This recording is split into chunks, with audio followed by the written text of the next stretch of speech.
gentlemen, welcome to a quarantined edition of the HIAC Wrestling Podcast. Craig and Dan's Wrestling Adventure, if you will. I like that name. I kind of want to use that. I'm going to have to talk to our branding manager. Craig and Dan's Wrestling Adventure. And I'll find somebody I don't have to pay an enormous, large amount to finagle the Bill and Ted's Excellent Adventure anyway, that just popped in my head. And if you believe that I haven't been thinking about that for 2 days, I got a free car for you out back. Welcome to Chico. I'm sick. Craig Lagans is also sick, so let's get this show on the goddamn road before we all die. Hi, Craig. You alive there? Hey. Hey, Dan. Thank you for having me. We sound awesome. We do sound amazing. So I can't laugh. For God's sakes, please. Let's talk. I'm sorry. I'm watching the NXT match on. As am I. I'm. As we're recording this, it is the debut of NXT on USA, and as we're recording this, we are right in the middle of the Tangerine Dream Roderick Strong match for the North American Heavyweight title. So while we're trying to give you talk about wrestling in our podcast, there's wrestling going on right in front of us. So we are distracted, and it's amazing because it's funny. Right before we went on the air, Craig, I just wanted your live reaction to this because this is not everybody. This is just a minority person, not that kind of minority person. A minority of people that I said that wrong too. God damn it. People who are in the minority. Somebody tweeted, or my friend Rev saw somebody. Wow, he just won. I don't believe it. Are you not behind it? Era is undisputed. I hope you. I was gonna say, are you behind me or am I in front of you? I saw it first. Okay, so you're behind me. All right, sure. Whew. Thank you. PlayStation View at least came into control. I didn't spoil it for Craig. Somebody basically I'm putting these people as a minority voice who said that Velveteen Dream is trash. What? Velveteen Dream's trash, Craig. How can anyone say that with a straight face? I don't know. Velveteen Dream and Roderick Strong just blew the USA Network roof off. The debut show's been great. It's been a mixture of showing people who may not have watched before who these people are. So not everybody, a few people. And just having great wrestling matches. There was no talking yet, in the first segment. It was a good show. What they're doing, because I believe after this week or in October, the show goes to 2 hours on USA. But this week, the first hour is on USA, and then the second hour is on the rest of it's on Network. WWE Network. Oh, that's right, because it's finishing Suits. The Suits season finale is next week, and then the whole 2 hours will be on network. That was a good showing. I really want this to work because Wednesdays, as we've teased before, man, we're less than a month out, man. This is about to get It's gonna get crowded soon. The kids say turned up. Did I use that properly? Yeah, I shouldn't have said that. Yeah.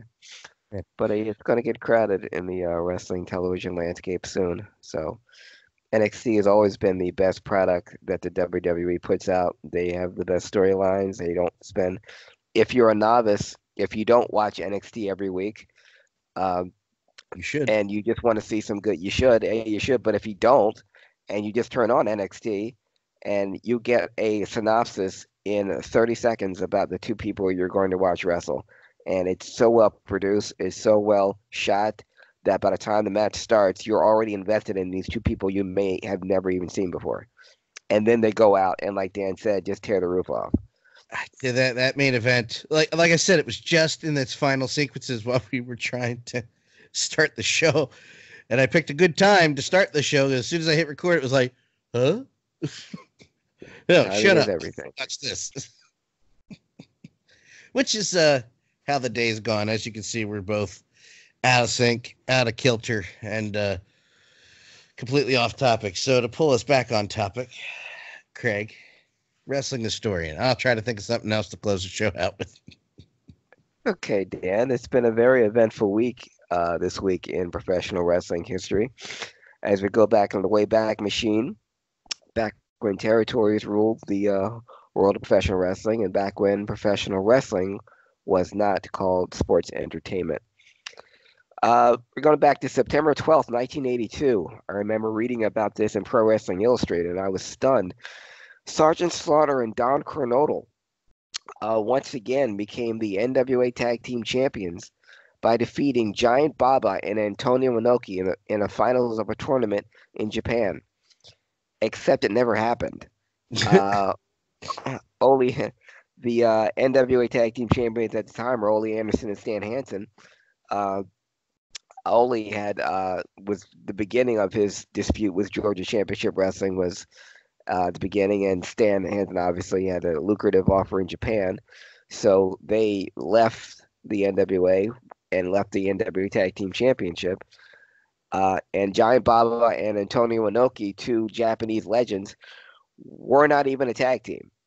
Baba in All Japan and Antonio Inoki in New Japan would make as much sense as the tag team of Marvel and DC teaming up. So, but young, impressionable 16-year-old me in the Pro Wrestling Illustrated pictures that all they had to say was Don Coronel and Sergeant Slaughter defeat Baba and Inoki for the NWA Tag Team Championship. I was like, wow, they really are legit tough. Baba and Inoki, those guys are no joke. Wow, I don't even care about Ole Anderson and Stan Hansen anymore. But yes, I really phantom title change.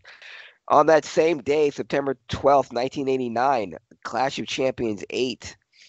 Some interesting angles came out of that. The Freebirds defeated the Steiners. Rick and Scott both had their own valets at ringside, Missy Hyatt and Woman, but then she was known as what was her name before that? Yeah, it was Rick Steiner's girlfriend. She was all dowdy and done up, and then I don't remember. Robin. Was it with a Y? Yeah, Okay, yeah, yeah. that I've So forgotten. I've well forgotten about that. Robin and Missy Hyatt. So they were going up against the Freebirds for the NWA Tag Team Champion. And one of the few times that WCW did a great job at the camera angle, Scott Steiner went to the ropes and someone tripped him. And unfortunately, he fell right into a Michael Hayes DDT and was pinned. And Rick thought that Robin did it, Woman, Scott Steiner's new girlfriend, and Scott thought it was Missy who tripped Scott. But because the angle, the way that WCW shot it, the angle, you couldn't tell who tripped Scott.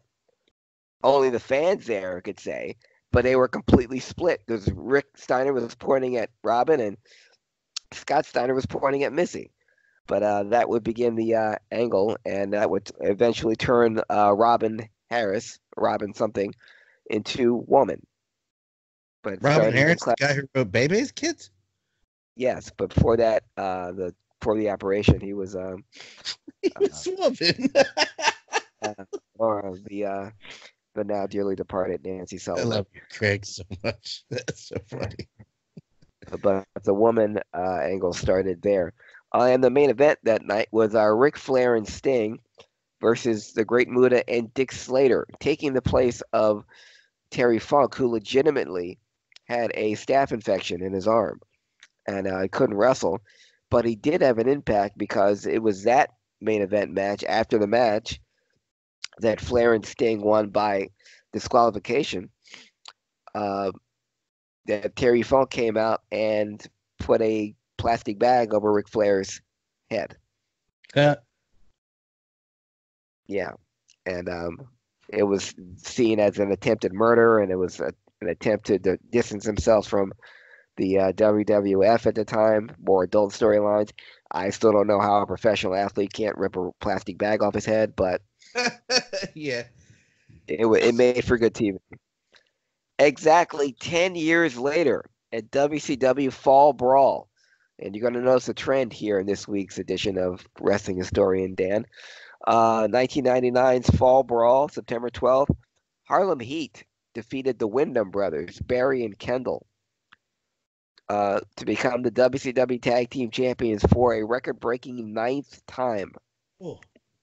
No other tag team in WCW history has held the World Tag Team titles more than Harlem Heat. That same card, Goldberg defeated DDP, and Sting defeated Hulk Hogan for the WCW Heavyweight Championship, and that will be Sting's sixth time winning it. Do you remember that Fall Brawl at all? Fall Brawl 99. 99. No, because it was garbage. Yeah, maybe that's why. No, it was the first Fall Brawl in 5 or 6 years without a War Games. So that tells you how much it had that weird red background. That's the pay-per-view I always talk about where they tried to turn Sting heel by attacking Hulk Hogan. But Hulk Hogan was a guy who, like many other people, had stabbed Sting in the back so many freaking times over his career that when Sting stood up, like Hulk Hogan's doing his thing, and I'll never forget this because the place went insane for the low crowd that was there. And something else I just remembered that popped in my head. He stands there for a second, is looking at him like this, smiling, and Hogan turns around and he hits him with the bat, and the place went insane. Just didn't boo. Not one person booed that man. Everybody was like, yes, finally. And of course, the WWE Network I can't sign into to watch the second half of the show. So good job. Awesome, guys. That's a good start. Anyway, the other thing I remember is that was the long build of Berlin's debut. And he had this thing, Berlin, who of course was Alex Wright with a reverse mohawk, didn't speak English, had the wall, it was all German. It was basically a neo-fascist kind of screw America without being racist kind of deal. A great gimmick. Got unbelievable heat. I liked that gimmick very much. But you know who didn't like it? Everybody you know else. why it was squashed? No, Hogan. No. Yeah, Alex Wright was getting bigger pops than Hogan when he started the Berlin stuff. He would refuse to speak English during his interview with Gene Okerlund, and this was his debut. And he won his this match, and that was going to be the start of a big push for him, but Hogan didn't like it. Well, it was also going to be against Buff, and Buff didn't show up, so it was against Duggan. Duggan in Berlin, USA and Germany, and the crowd was like, "Oh, okay, I'm behind this." And Duggan does the job with a little bit of like there was this kayfabe thing where Buff was late or some weird S. I believe it was kayfabe, but with Buff, I don't know. His mommy might have called him in sick. Shade. That's 2 shades from 2 different people on WCW in this episode. Harry's gonna love it because I'm not going. I'm so sad it's still not open. I am sad though. I know. I'll get the text later. It was over, and it came in. And he would come out. He would drive in with only Mercedes cars. And the screen color would turn whatever. It was this weird color thing. It would happen. And yeah, I forgot what her name was, but the wall, who ended up being the wall, Jerry Tootie was his bodyguard, which stand there, stoic. I could do this now because we're on video, just not make a sound. And I forgot her name. I hadn't seen her before or since. Would do the promos for him badly, but it was just a translator. She wasn't cutting a promo, and she was just the old-fashioned foreign America sucks, boo me because America sucks gimmick, and it was but he's mad at Berlin. Everybody was getting louder pops than Hogan in those days because it sucked. That was my final. Yeah. Okay. Sorry, you got me. You got me fired up about Berlin because I thought I was the only one that liked that gimmick. No, it was a great gimmick, and Alex Wright. Fine. I mean, you try to push him down our throats, where he was just a typical babyface with the dance moves. And I remember making fun of Alex Wright when he come out with the dancing and stuff. But here's a kid who's always in great shape, who's a fine worker, and he finally has a gimmick that's over. Okay. And he's a heel, and he's a good heel. and he's getting heat, unbelievable heat, the kind that Alex Wright never would have gotten had he stayed face. And you're preying on the xenophobia that all wrestling fans have. That's cranked up to 11 if you're a foreign wrestler, a legit foreign wrestler, and you're a heel. So all that going for him, and yeah, Hogan squashing it. It always aggravated me about Alex Wright because legitimately, we could do a whole podcast about Das Wunderkind. Excuse me. Sorry, folks. We're going to do this real quick. Let's talk about Alex Wright for 40 minutes. I won't. My final point, and then you can do whatever you want after that. He was legitimately very good. He was one of the best, jobbing or going over. He's freaking fantastic, and we could debate the original and long-lasting gimmick all we want. That'll be a GIF. I liked it when he would interrupt the Nitro girls, and they'd be surprised like he wasn't going to be there. But whenever they went to Germany, which was very often for WCW,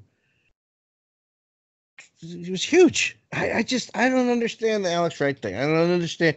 But you lump him in with 50 other guys that could have been put over, except the Good Old Boys Network didn't want to shut down. And we're going to allude to the Good Old Boys Network later on during the segment, if we ever get to it. September 13th, 1996, in ECW Arena, right here in Philadelphia. Very special card. Axel Rotten defeated Bubba Ray. And after the match, Devon hit Bubba Ray with a chair by mistake. That's how Axel Rotten won. But after the match, Big Dick Dudley came out with a bag that he unzipped, and out came Spike Dudley, making his ECW debut, September 13th, 1996. Also, the ECW heavyweight champion Raven defeated Pitbull, and afterwards this is back when there was interference all the time. Shane Douglas came out, the Ravens flock came out, Sandman came out, and this 350-pound guy who was a trainee at JT Smith jumped off the top rope and broke his leg and has never been seen or heard from again. I don't know. He was dressed like one of the headhunters. I forget his name, but he made his debut, his inauspicious debut, September 13th, 1996. I forget the name of that card, but it was after the Raven Pitbull 2 match. And the main event were the Eliminators and Brian Lee defeating the Dream Team, or the Dreamer Team of Tommy Dreamer, Dr. Death Steve Williams, and Terry Gordy. First time either of those had that one of the greatest American tag teams in the history of Japan, maybe the greatest, debuted in ECW. But that was September 13th, 1996. 2 years later, a very emotional WCW Monday Nitro in Greenville, South Carolina. The big segment there was J.J. Dillon coming out in a tuxedo and introducing Arn Anderson. Arn Anderson introducing the rest of the Horsemen. At the time, it was Steve McMichael, Chris Benoit, and Dean Malenko. All wearing tuxedos, all, reinforcing the Four Horsemen, the return of the Four Horsemen. And Arn Anderson was doing the great Arn Anderson promo like he always does. And he said, "Oh, I almost forgot." And Ric Flair. And the biggest, loudest, sustained chant you could ever hear, Greenville, South Carolina, is Flair country, going all the way back 20 years, early 70s, Mid-Atlantic. Came out, gave an impassioned speech, tears in his eyes. Flair's very emotional. Said, "If I've done anything to make any of you come out, buy a ticket, then I have done my job." Flair was legitimately let go by WCW. I mean, first of all, there's a long history of the WCW trying to bury Flair, going all the way back to wanting to shave his head. Jim Herd wanted to call him the Conquistador, or having him wrestle in opening matches and all that. Rick had a Thursday Night Thunder date that he couldn't make because he was going to see his son, I believe it was Reed, wrestle in the amateurs. And She told him about months before. yeah, and Eric Bischoff said, no, you have to be at Thunder. And Flair said, I'm going to see my kid. And Flair was like, go. So during this particular interview, September 13th, 1998, when Eric Bischoff came down to ringside, Ric Flair let loose a tirade that was a shoot, but also grounded, an angle, but grounded in real life because Eric Bischoff and Ric Flair legitimately, maybe still, cannot stand each other. And Flair went off on a. I knew that he was pissed because he was just repeating the same thing over again. Abuse of power, abuse of power. You well, you know what's funny in the middle of that whole thing is goes at one point he goes, you suck, I hate your guts, I hate your guts, you're an obnoxious, overbearing a-hole, cut me off. Well, he ends it with going, you're a liar, you're a cheat, you're a scam, you are a no good son of a bitch. And that you can end it if you'd like to do the end part, because it's one of my favorites ever of him screaming and freaking out, if you'd like, because it's one of my favorite. He said you tried to S-can my career over and over again. You tried to S-can it. But yeah. Fire me. I'm already fired. Fire me. Fire. I'm fired. Yes. Amazing. Everyone goes back over classic Ric Flair. That Ric Flair interview, to me, will always stand out. That one, the one after he lost to Starrcade at the end of the year, where he talks about going to Baltimore, and that's what I did. And then he strips down to his boxers before the original stripping down to his boxers in the ring and freaking out before he did it 100 other times is one of the best, even better than some of the stuff in the mid 80s. And I will take your hate mail now. But that took place, that great Flair speech. If you thought you've seen all the Flair speeches, add that one to the list. September 13th, 1998. WCW Monday Nitro, Greenville, South Carolina. September 15th, 1984. A landmark date in Puerto Rico at Hiram Bithorn Stadium, 29,000 people in attendance. But September 15th, 1984, Randy Savage, the Macho Man, defeated Pedro Morales for the WWC North American Heavyweight Championship, which was the #1 title in Puerto Rico. Now, this was Randy Savage's first major title win outside the United States. At the time, Randy Savage, depending on who you talk to, had been blackballed from wrestling in the United States. The very public feud between his father's company, ICW in Tennessee, and Jerry Jarrett's Mid-South wrestling territory was very public. Some wrestlers went on to have careers outside of that. Randy Savage was one who did not. He went to Puerto Rico, established himself as a main event player in WWC, which has always been a mainstay in the NWA territory. Puerto Rico, the WWC, Carlos Colon were still members of the NWA at the time. But the fact that Randy Savage won this the highest title in the WWC in front of almost 30,000 people over Pedro Morales was huge. And that win that was in all the magazines, because back then there was no internet, there was no cable TV, so the wrestlers read the magazines as well as the fans like me did.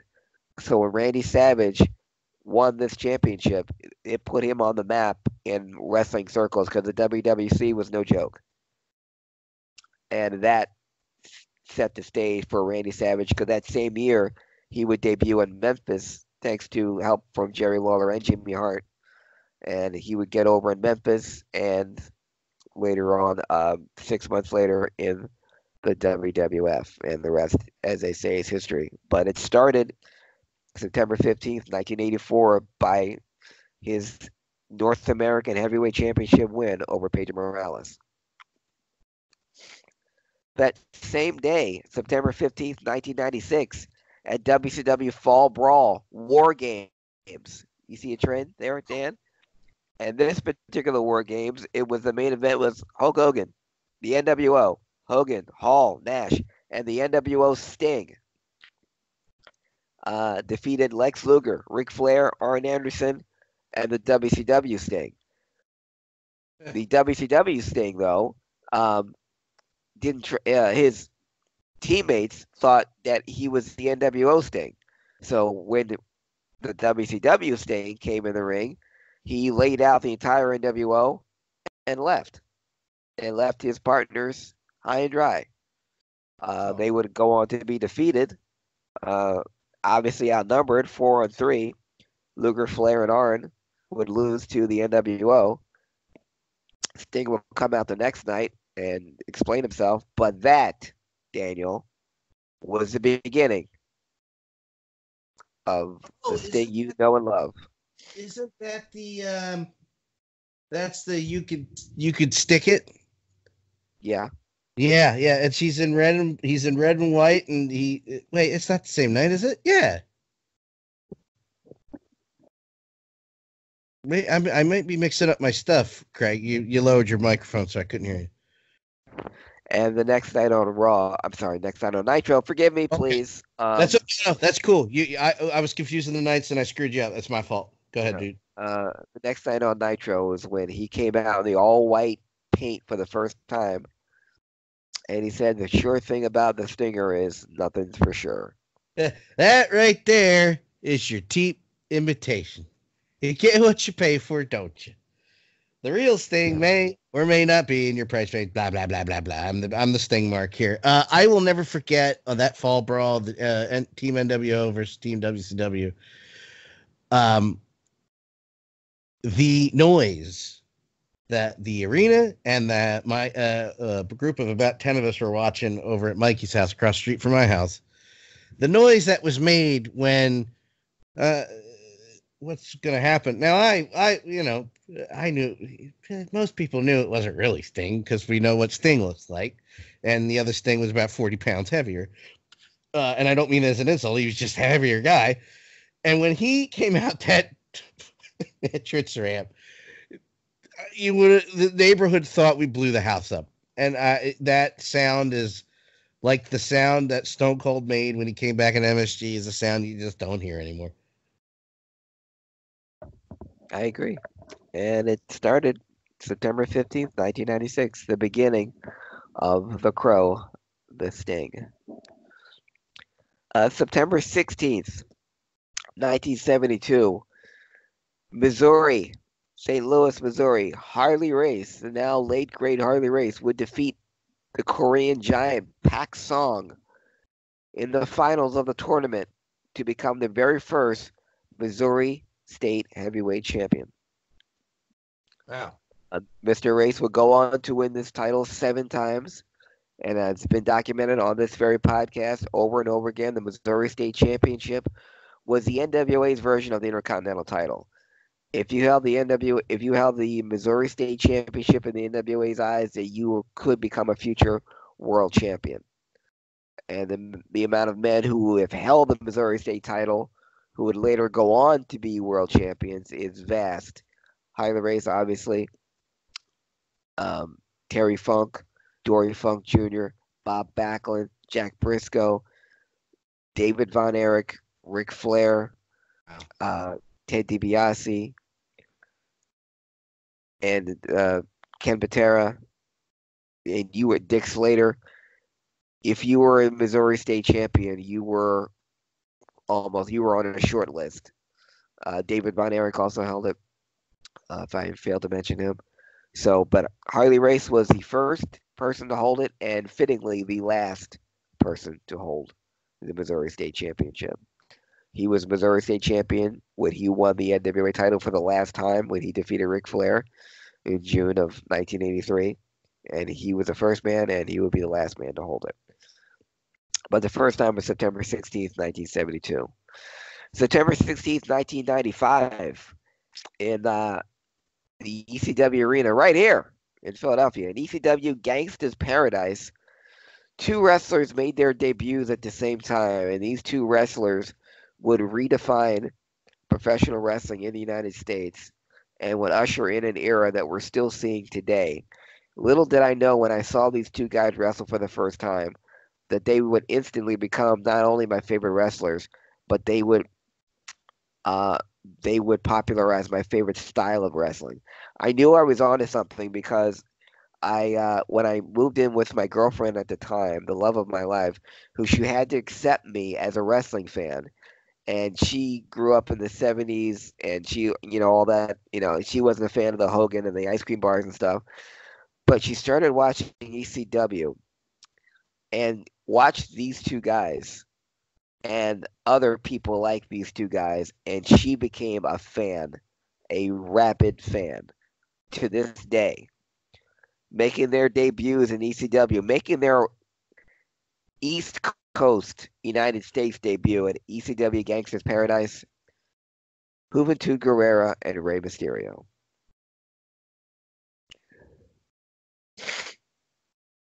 Wow. And wow. That's it. Yeah. And Rey Mysterio was wrestling on Raw this week. yes. And I told my former girlfriend that. She said, "Wait, that Rey Mysterio?" I was like, "Yes, that Rey Mysterio." You wouldn't know he had 400 knee operations. No, total reconstructive surgery on both knees twice. No. But 24 years ago, this week, Rey Mysterio and Juventud and Psychosis made their debut 24 years. right here in Philly. 24 years. Thanks for making me feel old. You're welcome. That's why I'm here. September 17th, Dan, yesterday. An incredible historic date in professional wrestling history. Gesundheit. Thank you. September 17th, 1981. Kansas City, Missouri. Special guest referee, seven-time NWA champion Luthez would referee an NWA title match it's still, in my opinion, one of the smallest ring in professional wrestling history. But in that small ass ring in Kansas City, Missouri, September 17th, 1981, Ric Flair would defeat the American Dream, Dusty Rhodes, to win his very first of 16 World Heavyweight Championships. Wow. So the legend of Ric Flair, the legitimacy of Ric Flair, happened September 17th, 1981. So 28 years ago. 38 years ago. And that was after a broken back in a plane crash and coming back and cut to him also being on WWE this week. Wasn't wrestling. Thank God. But 38 years ago, Ric Flair won his first ever World Heavyweight Championship. 38 years ago, my favorite Genesis album was released, so we're all even. Yes. I don't. They don't connect at all, but I just wanted to. Got it, Dan. Thank you. It's a shame that Kansas City is always in Ric Flair. When Ric Flair talks about where he's been, he always named Kansas City as one of the worst towns he's ever been in. And if you watch the Ric Flair 30 for 30 on ESPN, he mentions Kansas City several times when it comes to, wanting to go to a nightlife after a match. He wanted to go out, he wanted to go carousing. But Kansas City everything was dead. So he was always mentions Kansas City as one of the worst towns. But it was Kansas City where he won his very first of 16 World Heavyweight Championships. Staying on this same date, Dan, September 17th, an incredibly historic date still.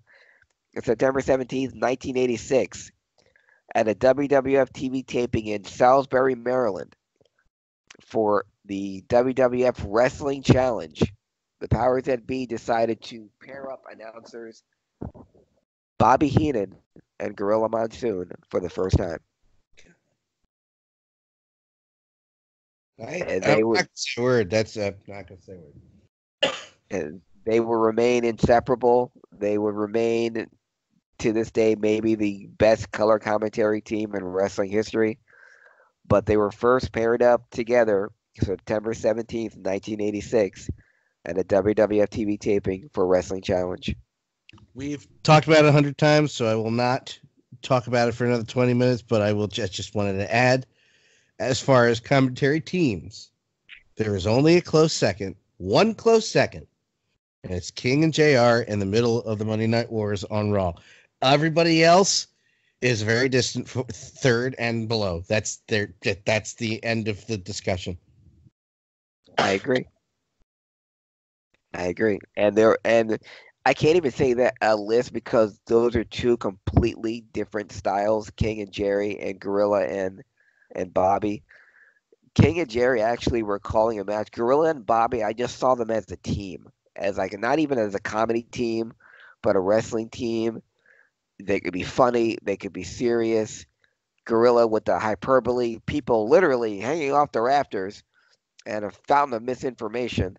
And Bobby with the one-liners, and you can see how they really loved each other. Now, I'm not discounting the relationship that Jerry Lawler has with JR. Obviously, they're very close, but with Bobby and Gorilla, you can see how deep the affection went. When Bobby talked about, the passing of Gorilla, when they were both in separate companies, even when Bobby was inducted into the Hall of Fame, he made a point of, I wish Monsoon were here.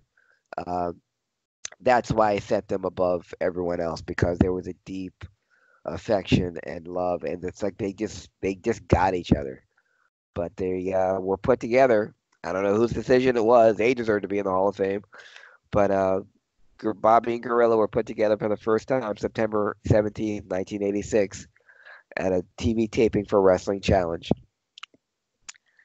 And finally, on this historic date, just on this date, I mentioned some very historic things that happened on September 17th. Ric Flair's first world title, Bobby and Gorilla coming together for the first time.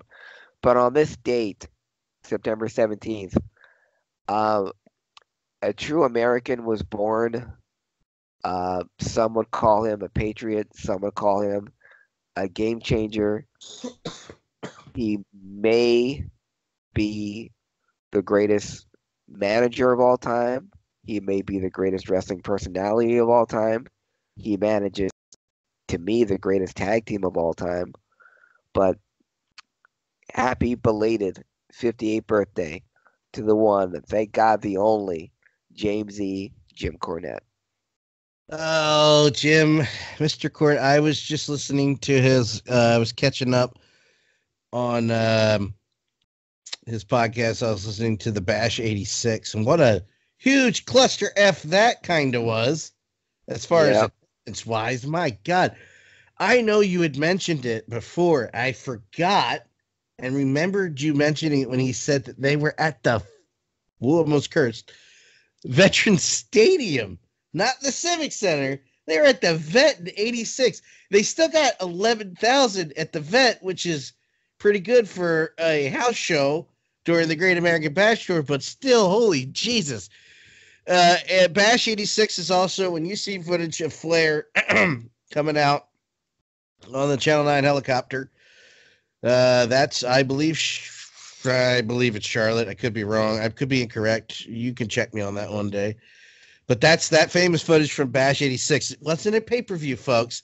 This was an entire summer tour that was marketed to several cities.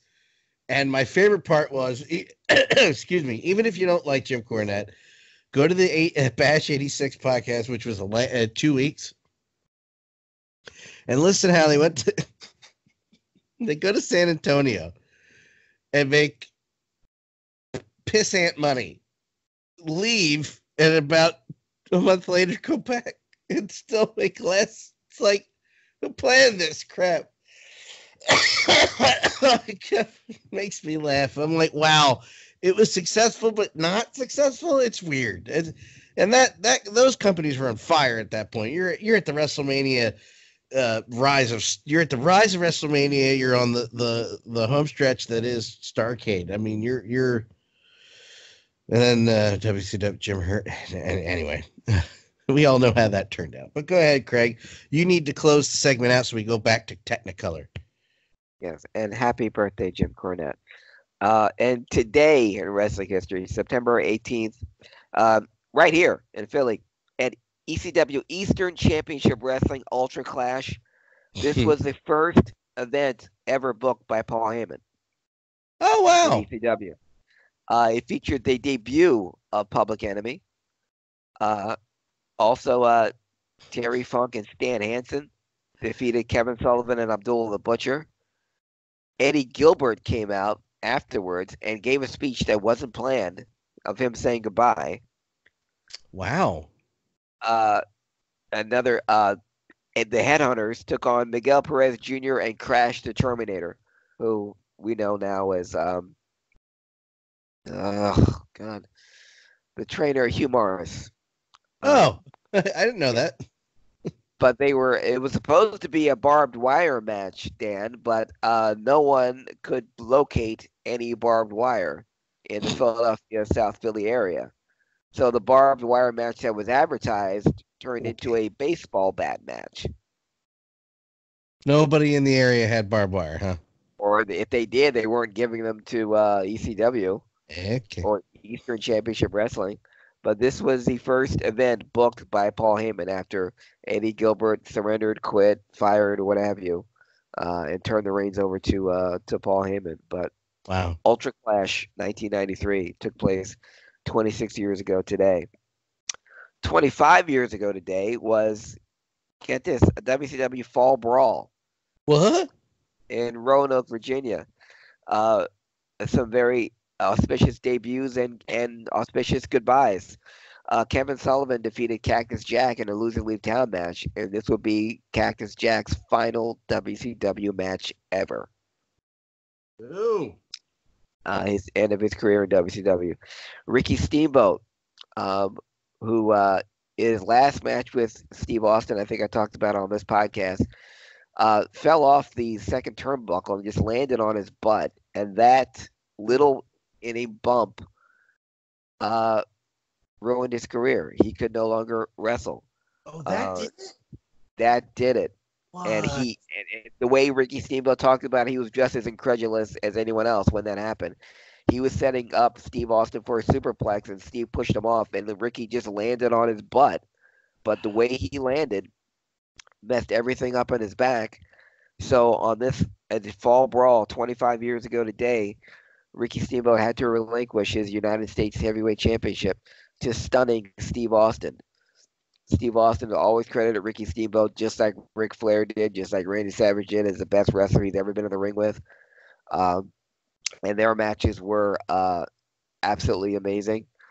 And but you got to see a glimpse of Stone Cold, because after Rick Steamboat walked into the ring and had to relinquish the title, stunning Steve Austin with full head of blonde hair said, "It's a good thing you gave this up to me, because I was about to whip your Hawaiian ass all over this ring." And the word ass had never been spoken on WCW before. Yeah. And it was amazing. I said, wow, this stunning Steve, he's outside of Brian Pillman. He's got some attitude. I like that. But he still had to have a match, because a match was still scheduled. So stunning Steve said, "Bring me out an opponent. I don't care who it is." And out comes Hacksaw Jim Duggan, making his WCW debut, and he would proceed to defeat Steve Austin for the United States Championship in under 30 seconds.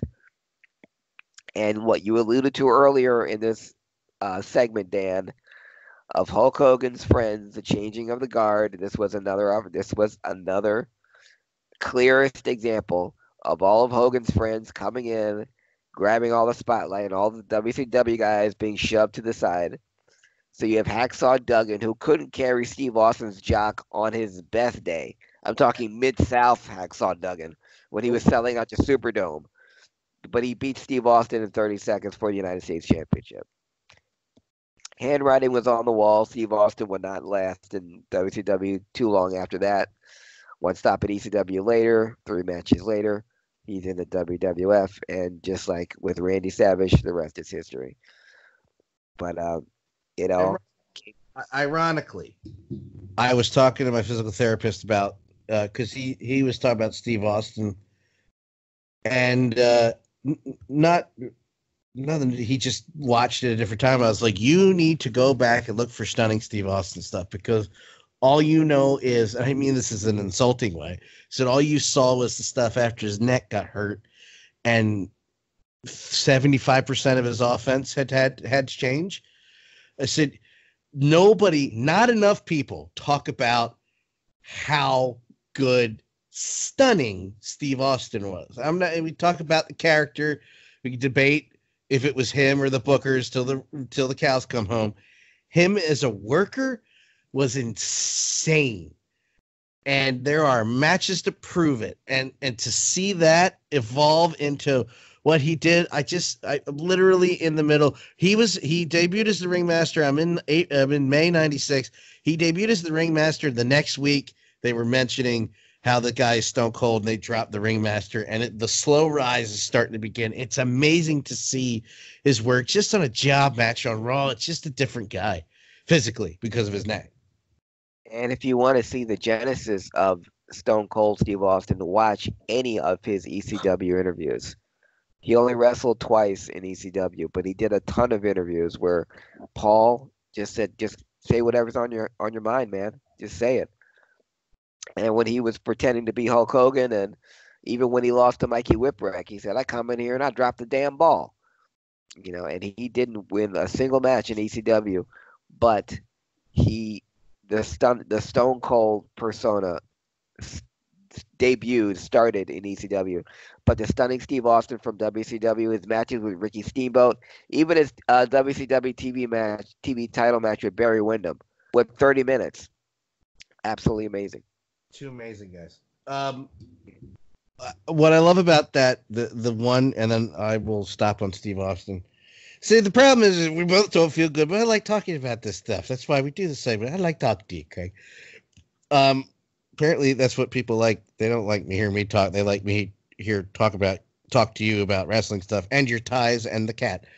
The best thing I've ever seen about that first promo, excuse me, is there is like an extra cut of it on that last Blu-ray that got released to his, where it's just B-roll. It's videotape. It just shows him cut the promo, same promo you've seen, and then just him stopping to give them time to edit and fade out on the TV show, and you just hear silence because there's like Sandman and like 6-7 other guys there cutting promos, and you just hear the air come back in the room and go, "Oh my God!" And you see right at that point, game's over. It's all over, man. Most popular wrestler in history is about to come out. Yeah, but it started right there. 25 years ago today, when Ricky Steamboat had to relinquish the United States Championship to stunning Steve Austin. And the last thing, because I like full circle and I like making you feel old, Dan, I mentioned yesterday, 38 years ago, Ric Flair won his first World Heavyweight Championship. Yeah. Well, 14 years ago today, on the Unforgiven pay-per-view, Ric Flair defeated Carlito to win his first and only Intercontinental Heavyweight Championship. That was 14 years ago, huh? 2005. Yeah, and he had an IC title win, and he didn't win tag titles with Roddy. I believe he did. That was in WCW though. There is a WWE run too on Raw, I believe. Oh, that's right. Yeah, that's right. Yeah, that's right. You're right. There's that weird, because I think I missed. There was a year and a half there where my girlfriend didn't let me watch wrestling. There's a lot of the things that went down, but that's neither here nor there. As far as wrestling goes, I wasn't allowed to watch it, so I would go to the WWE website on lunch break at work, and which is how I hit refresh and found out Eddie died. Was that year I couldn't watch anything. And refreshed and saw the picture of them holding the belts. I was like, excuse me? What's going on here?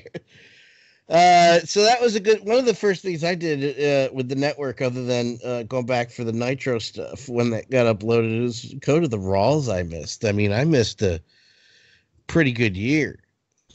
Anyway, that's just when I think of their tag title run, I think, you bitch. And that, my friends, has been the Wrestling Historian. Thank you for joining us. I just want to point out that I also like Full Circles, Craig. And at the beginning of the show, we talked about the NXT debut on the USA Network. Excuse me. Like I said, they were doing the second hour on the network for the next 2 weeks until Suits ends. I think it's Suits. And me and several other people couldn't log into the network for 38 minutes. I was able to log in just in time to see Lio Rush, the returning Lio Rush, spoiler alert, win his match. I literally saw the frog splash in the pin. I was like, hey, Lio Rush is back. All right, sweet. So that was a fun night. And it's harder because I got a Roku TV. So I'm typing in my super duper password like, okay. It's fun. And again, thank you. We're both sick. I thought I felt crappy, and then Craig's like, I don't feel good either. So I was like, okay, we'll do it quick. The problem is, I don't say a problem. The issue is he talks about so many things I want to talk about that I always want to elaborate to the point where I forgot to mention his awesome tie, and the fiance is going to kill me if I don't get off the air. So that tie is badass. I have that on Blu-ray. I'm going to start tearing through that soon. I got that from her birthday. Oh. But next week we will be here. I'm going to try to get Joe Gacy on. He's getting married, so our schedules are not aligning. So I'm just going to hit him up and go, hey, what day do you want to chat? And see what happens. I'll try to get Joe Gacy on. There is a new Stadium Journey up. Obey the Puck is back in full swing. The hockey season's coming up. It is upon us. And there's going to be a special podcast coming out, I believe, on Harry's network, where myself, unfortunately just in America, Harry Barnett, and one Dean Dixon I guess it's going to be a roast because we don't really talk when we're together. We just make fun of each other. And that means make fun of me. And I'm just going to kind of sit here. We'll see what happens. But the four of us are getting together. That'll be out in the next week or two. So keep an eye on everything. Craig, what you got coming up on Comic Book Gurus? We talked to a special guest we've had on over and over again, Mr. Bob Cahill. He's doing a special music event on the roof of a Whole Foods market. Very Beatlesque. He and 7 other bands will be performing. But Bob's a great guy because we wanted to talk about comic books, but we ended up talking about Lost and Planet of the Apes and Shaka Khan and Joker movie. So yeah, we're all over the place. That will be up. Comic Book Gurus will be up tomorrow. Go to WMR.com, iTunes, Google Play, Stitcher, and wherever fine podcasts are sold for free. And the same for, I'm going to try to blow by this because I'm losing my non-cough quota. I thank everybody for listening and hanging in with us. We all did it off mic. I muted a few times. The video podcast folks will be able to see me blow my nose on mute. Apologize. It was unavoidable. HIAC Talk Radio is on the VOC Nation Radio Network. I'm at the HIAC Wrestling podcast. Craig and Dan's Wrestling Adventure. I'm going to petition for that. I like that name. I got the thumbs up for Craig. That's all I need. I don't care if the rest of y'all don't like it. Stadium Journey, Obey the Puck, HIAC Wrestling Podcast on the VOC Nation Radio Network. Type that in iTunes or go to thebradyhicks.com and listen to our podcast episodes there. For Craig Legons, who is sick, and the sick Nick Chico, me, see ya. See you next week. Goodbye.